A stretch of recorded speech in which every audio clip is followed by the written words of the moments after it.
से लागू हुआ है। आरटीआई डाल के हम पूछ सकते हैं कहाँ कहाँ काम हो रहा है, कहाँ रुका हुआ है। आरटीआई का नारा। नमस्कार, मैं हूं अशोक श्रीवास्तव और आप देख रहे हैं जानने का हक। आज से करीब 9 महीने पहले पूरा देश आंदोलित था, उद्वेलित था।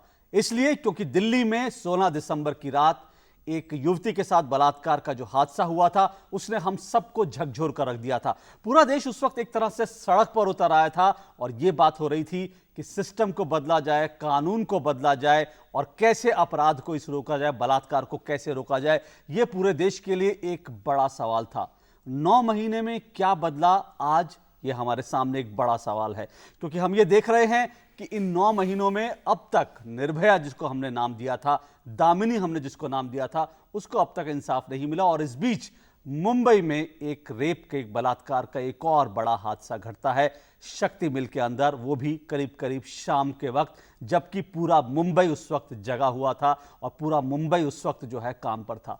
महिलाओं की सुरक्षा से जुड़े भी कई पहलू हैं, कई मुद्दे हैं, लेकिन आज जानने का हक में हम एक मुद्दा जरूर उठाएंगे और सिर्फ महिलाओं की नहीं बल्कि आम लोगों की सुरक्षा से जुड़ा मसला है। और वो मसला है कि किस तरह से पुलिस प्रोटेक्शन, किस तरह से पुलिस जिसके हाथ में कानून व्यवस्था की जिम्मेदारी होती है, पुलिस से कैसे सुरक्षा मिले, ये एक बड़ा सवाल हमारे सामने है। और मुंबई में जो कुछ हुआ उसी संदर्भ में हम बात कर रहे हैं, क्योंकि मुंबई में एक आरटीआई लगी और आरटीआई जब लगी तो एक चौंकाने वाला आंकड़ा सामने आया। वो आंकड़ा ये कि पूरे मुंबई में करीब करीब 50,000 पुलिसकर्मी हैं, लेकिन इन 50,000 पुलिसकर्मियों में से सिर्फ 20 से 25% पुलिसकर्मी ही आम लोगों की हिफाजत के लिए, आम लोगों की सुरक्षा के लिए उपलब्ध हैं। इसके अलावा जो बाकी पुलिसकर्मी हैं वो सब वीआईपी बंदोबस्त में हैं। जी हां, अति विशिष्ट लोगों की सुरक्षा में हैं।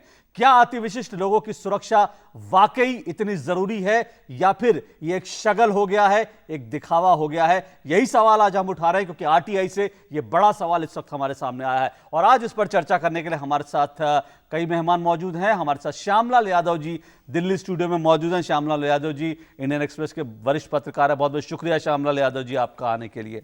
और हमारे साथ दिल्ली स्टूडियो में श्यामलाल यादव जी रहेंगे, तो हमारे साथ मुंबई स्टूडियो में चेतन कोठारी जी रहेंगे।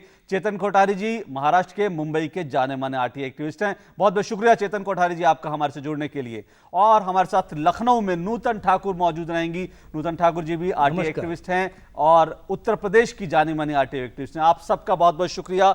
इससे पहले कि हम इस चर्चा को अपने मेहमानों के साथ आगे बढ़ाएं, मुंबई में जो हुआ और मुंबई में वीआईपी सिक्योरिटी को लेकर क्या इस वक्त जमीनी हालात हैं, उस पर हमारे संवाददाता संतोष चौधरी की यह रिपोर्ट है, उस पर नजर डाल लेते हैं।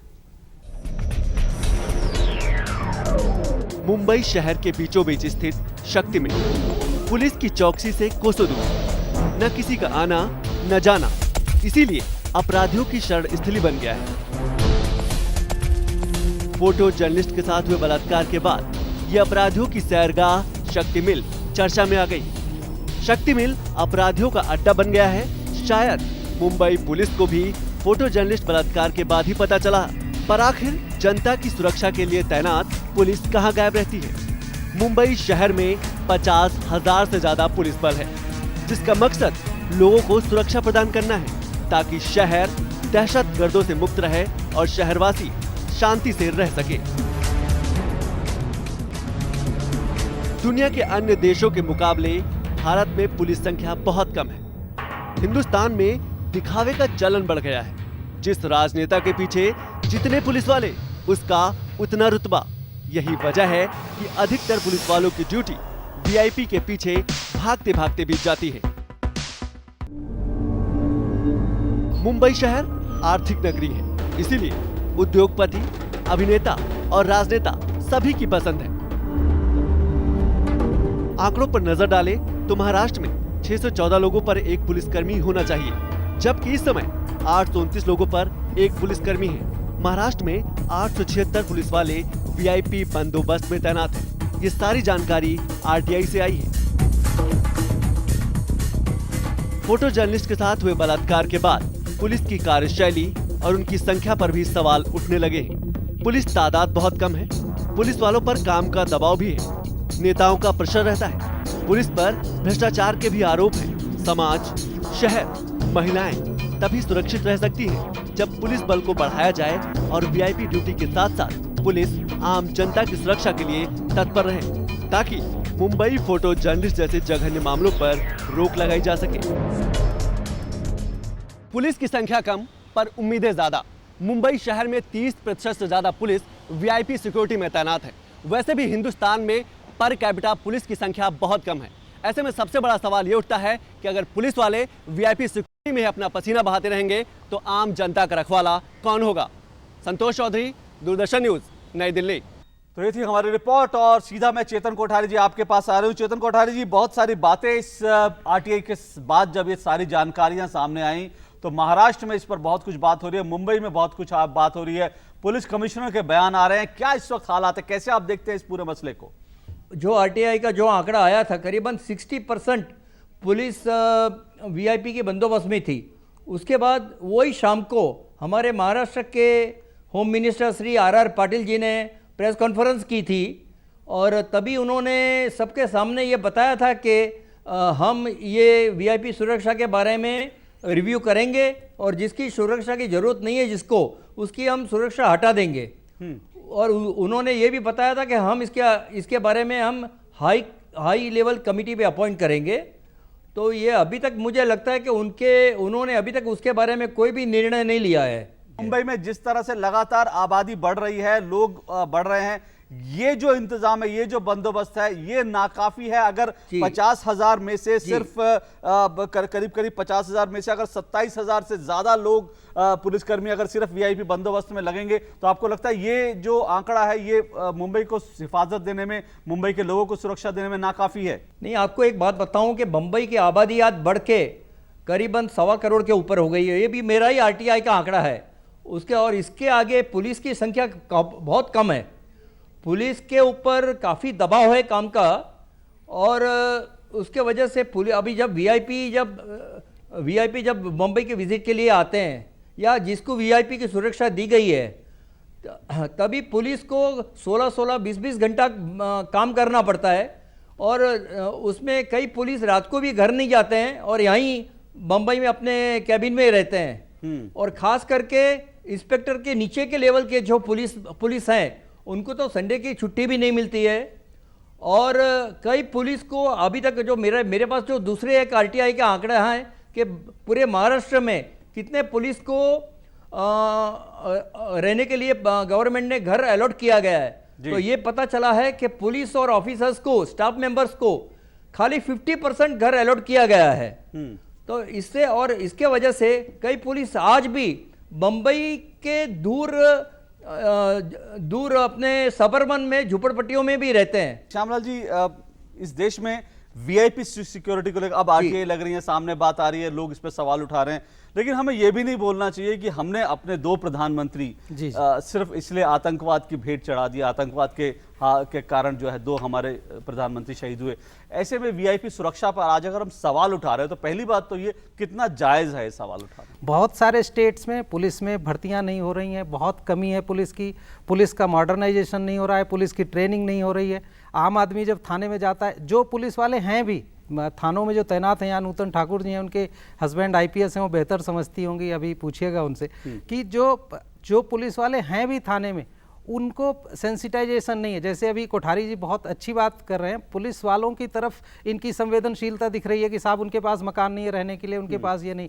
इसी तरह से पुलिस वालों के पास आम थाने में जाइए, किसी भी प्रदेश के किसी भी थाने में आप चले जाइए आम आदमी बन करके, और आप अपना परिचय मत बताइए कि आप अशोक श्रीवास्तव जी हैं वगैरह वगैरह दूरदर्शन में, तो आप देखिए आपके साथ जो क्राइम हुआ हो उसकी एफआईआर आप लिखा लीजिए तो मैं जानूं। बिल्कुल नहीं लिखी जाएगी, बिना सिफारिश के नहीं लिखवा सकते। ये भी सच है कि आज की तारीख में हिंदुस्तान में बहुत सारे नेता सिर्फ दिखावे के लिए, अपना रौब दाब दिखाने के लिए सिक्योरिटी लेते हैं, उसको भी रोकना जरूरी है। इससे पहले कि हम इस पर चर्चा करें, लखनऊ चलें, नूतन ठाकुर जी से भी बात करें, एक और रिपोर्ट देख लेते हैं हमारे संवाददाता विनोद चौधरी की, देश भर में दरअसल किस तरह के हालात है, क्योंकि सिर्फ बात मुंबई की नहीं, बात पूरे देश की है कि पूरे देश के अन्य बड़े शहरों में भी हालात यही हैं कि ज्यादा से ज्यादा पुलिसकर्मी वीआईपी सिक्योरिटी में लगे हैं और आम आदमी की हिफाजत के लिए कम लोग हैं, जबकि एक एक वीआईपी के पीछे 3 पुलिसकर्मी तैनात हैं और अगर कुल मिलाकर आंकड़े देखें तो वो बहुत चौंकाने वाले। देखते हैं इस रिपोर्ट में। देश में पुलिसकर्मियों की कमी और आम लोगों की सुरक्षा हमेशा से एक चुनौती रही है। उस पर वीवीआईपी की सुरक्षा पुलिसकर्मियों की सबसे बड़ी ड्यूटी बन गई है। आरटीआई से मुंबई के आंकड़े जो सामने आए हैं वो चौंकाने वाले तो हैं ही। अगर राजधानी दिल्ली की बात करें तो वह भी कम हैरत करने वाली नहीं है। लगभग 83,762 पुलिसकर्मी दिल्ली में तैनात हैं, जिसमें 45,000 सुरक्षाकर्मी वीवीआईपी की हिफाजत में लगे हैं और मात्र 38,762 पुलिसकर्मी 1,67,00,000 आबादी वाले शहर दिल्ली को सुरक्षा दे रहे हैं। ऐसे ही पंजाब में 5,811 पुलिसकर्मी वीवीआईपी की सुरक्षा में लगे हैं। असम में 4,278, आंध्र प्रदेश में 3,995, बिहार में 3,664, उत्तर प्रदेश में 3,087, गुजरात में 928 और महाराष्ट्र में 876 पुलिसकर्मी सुरक्षा में तैनात हैं। कल तक जो आम था व्यक्ति जैसे ही चुनाव जीतता है वो आम से खास हो जाता है और वो भी सुरक्षा की मांग करता है। सुरक्षा मिलनी चाहिए, लेकिन कई बार ऐसा देखा गया है कि किसी कंस्टिट्यूंसी में दो जो नेता होते हैं आपस में एक दूसरे का डर दिखा करके ज़्यादा से ज़्यादा सुरक्षा हासिल कर लेते हैं। लेकिन उन्हें सोचना चाहिए कि अगर ज़्यादा से ज़्यादा सुरक्षा उन्हें मिलनी चाहिए तो फिर आम लोगों की सुरक्षा का क्या होगा। दिल्ली से कैमरामैन विजय कुमार के साथ विनोद कुमार चौधरी, डीडी न्यूज़। नूतन ठाकुर जी लखनऊ में हमारे साथ हैं। नूतन जी, आप कैसे देखती हैं? हम आपको आरटीआई एक्टिविस्ट के रूप में जानते हैं। एक परिचय आपका यहाँ पर श्यामलाल जी ने और भी दिया। इसका मतलब आप पुलिस के परिवार से भी हैं, आरटीआई परिवार से भी हैं, सामाजिक कार्यकर्ता भी हैं। मैं आपसे जानना चाहूँगा, आप इस हालात को कैसे देखती हैं? जैसे देखिए, सबसे पहले तो मैं ये कहूँगी कि ये सही बात है कि अगर वीआईपी हैं, हमारे मिनिस्टर्स हैं, उनको भी सुरक्षा जरूरी है, लेकिन उस सुरक्षा को देखते हुए आम आदमी को कोई सुरक्षा न मुहैया कराया जाए, ये भी उचित नहीं है। जितनी आम आदमी की सुरक्षा जरूरी है उतनी ही हमारे वीआईपीज की भी सुरक्षा जरूरी है। जैसे यूपी में एक जियो है सुरक्षा को लेके, 2008 का जियो है, जिसमें ये है कि अगर आप एमएलए एमपी हैं तो आपको एक सुरक्षाकर्मी निःशुल्क मिलेगा। और पहले ये प्रावधान था कि 10% पे अगर आपकी आवश्यकता होती तो विचार का औचित्य पाए जाने पे आपको एक और गनर मिलेगा, जिसे 2013 में संशोधित कर दिया गया और ये कर दिया गया कि आपको एक तो निःशुल्क मिलेगा ही मिलेगा और दूसरा औचित्य पाए जाने पे दूसरा गनर भी निःशुल्क मिलेगा। तीसरा चाहिए तो 25% आपको देना है पैसा, चौथा चाहिए तो 75%, उसके ऊपर आप 100% पेमेंट करके आप सुरक्षाकर्मी ले सकते हैं। लेकिन अगर आम आदमी की बात करें तो उसे जब भी गनर मिलेगा, भले ही उसकी जान को कितना भी खतरा हो, औचित्य पाया जाए, फिर भी बिना पेमेंट के उसे सुरक्षाकर्मी नहीं मिलेगा।